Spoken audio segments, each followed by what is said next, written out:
Private school van ચાલકોની હડતાલને લઈ વરસાદમાં વાલીઓએ સંતાનોને સ્કૂલે લાવવા લઈ જવા લગાવી પડી દોડ। સ્કૂલ વર્ધીના વાહન ચાલકોની તેઓ અને વાલીઓના હિતમાં યોગ્ય કરી આપવા કલેક્ટર વાગરા ધારાસભ્યને અરજ। સ્કૂલ વર્ધીના પ્રાઇવેટ વાહન ચાલકોએ આજે 1 કલાકના અરસામાં કલેક્ટર કચેરીએ ભેગા થઈ આરટીઓ દ્વારા અપાતા 10,000ના મેમામાં રાહત કરી આપવા રજૂઆત કરી હતી।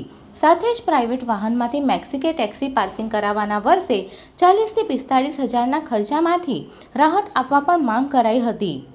પ્રાઇવેટ પાસિંગની સ્કૂલ વાનના ચાલકોએ આરટીઓ ટાર્ગેટ કરી રહી હોવાનો પણ આક્ષેપ કરાયો હતો। તેઓએ સલામતીના તમામ નિયમોનું પાલન કરવા જણાવી 5 થી 6 બાળકોને બેસાડવા પરવડે તેમ નહીં હોવાનો સૂર વ્યક્ત કર્યો હતો। જય હિન્દ, જય ભારત। આજે અમે સૌ ભરૂચ જિલ્લા તથા નગરના તમામ સ્કૂલ વર્ધી ધારકો કલેક્ટર શ્રી સાહેબને આવેદનપત્ર આપવા માટે એકત્રિત થયેલ છે। અમારી એક જ માંગણી છે કે અત્યારે જે 2-3 દિવસથી આરટીઓનો જે મેમા આપવાનું જે કામ ચાલી રહેલું છે એ ખૂબ જ વધારે છે અને અમે એફોર્ડ કરી શકતા નથી એ પરિસ્થિતિની અંદર છે। તો સરકારશ્રીની નમ્ર વિનંતી છે, કલેક્ટરશ્રીને નમ્ર વિનંતી છે કે અમને આ જે મોટા મેમા આપવામાં આવેલા છે એમાં રાહત આપવામાં આવે। તદુપરાંત અત્યારે જે કાયદો બનાવવામાં આવેલો છે કે ભાઈ 6 છોકરાઓ અને 12 છોકરાઓ બેસાડવાનું છે, તો અમને આ વર્ધી ધારકો, અમે જે વાહન ધારકો છે, ઇકો ધારકો છે, અમને કેવી રીતે પોસાશે? અને આ બધો જ ખર્ચો પછી પેરેન્ટ્સ પર આવી જશે, તો પેરેન્ટ્સને બી કેવી રીતે એફોર્ડ કરી શકશે? તો કલેક્ટર સાહેબશ્રીને નમ્ર વિનંતી છે, તથા આરટીઓ સાહેબશ્રીને નમ્ર વિનંતી છે કે આના વિશે અમારા વિશે થોડુંક વિચાર કરે।